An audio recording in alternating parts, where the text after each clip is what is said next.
దేవతలకు కూడా ఉపదేశించగల శక్తి మీకుంది. అందరికంటే మీరు మిక్కిలి జ్ఞానవంతులు. భూత భవిష్యత్ వర్తమానములన్నీ మీ కన్నుల ఎదుటనే ఉంటాయి. ప్రాణుల సంహారం ఎప్పుడు జరుగుతుంది, ధర్మానికి ఫలితం ఏమిటి, అది ఎప్పుడు పుడుతుంది అని ఈ విషయాలన్నీ మీరు ధర్మ భాండారులు కనుక మీకు తెలిసినవే. సమృద్ధవంతమైన ఒక రాజ్యానికి మీరు అధికారి. మీ శరీరంలో ఏమీ లోటు లేదు, ఎటువంటి రోగమూ లేదు. మీరు సంపూర్ణ ఆరోగ్యవంతులు.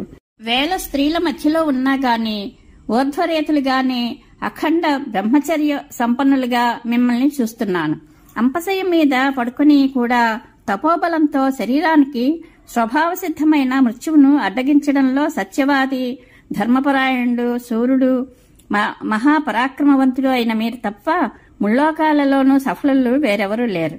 తండ్రి, సత్యము, తపము, దానము, యజ్ఞాచరణములోనూ, వేద, ధనుర్వేద, నీతిశాస్త్రజ్ఞానంలోనూ, మృదువైన నడతలోనూ, బాహ్యాభ్యంతర శుద్ధిలోనూ, మనస్సును, ఇంద్రియాలను నియంత్రించడంలోనూ, ప్రాణులందరికీ మేలు చేయడంలోనూ మీతో సమానుడైన ఏ ఇతర యోధుని నేను చూడలేదు. మీరు దేవతలందరినీ, గంధర్వాసుర యక్ష రాక్షసులను ఒంటరిగానే జయించగలరు. ఇందులో ఏమాత్రమూ సందేహం లేదు. మహాబాహు, గుణాలలో మీరు వసువుల కంటే ఏమాత్రం తక్కువ కాదు.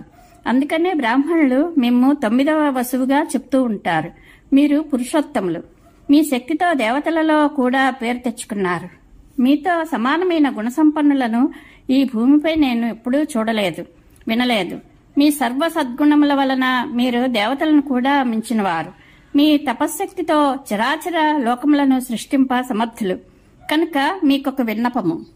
ఈ పాండునందనుడు యుధిష్ఠిరుడు తన కుటుంబీకులు, రక్త సంబంధీకులు నశించిపోవడంతో చాలా దుఃఖపడుతున్నాడు.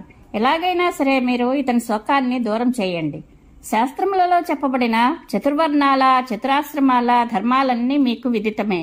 4 విద్యలలోనూ ప్రతిపాదింపబడిన ధర్మము, 4 రకాల హోతల యొక్క కర్తవ్యములు, యోగశాస్త్రం, సాంఖ్యశాస్త్రములలోని సనాతన ధర్మ వివరణము, ఇవన్నీ కూడా వ్యాఖ్యాన సహితంగా మీరు ఎరుగుదురు. దేశ, జాతి, కుల ధర్మాలు కూడా మీకు పరిచితమే. వేదాలలో చెప్పబడిన ధర్మము, శిష్టులు చెప్పిన సదాచారము కూడా మీకు తెలియనిది కాదు.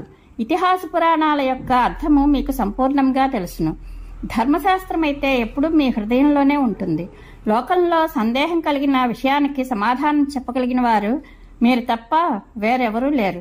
కాబట్టి రాజా, యుధిష్ఠిరుని హృదయంలో పొంగి వస్తున్న శోకాన్ని మీరు మీ బుద్ధితో చల్లార్చండి. శ్రీకృష్ణుడు చెప్పిన ఈ మాటలను విని భీష్ముడు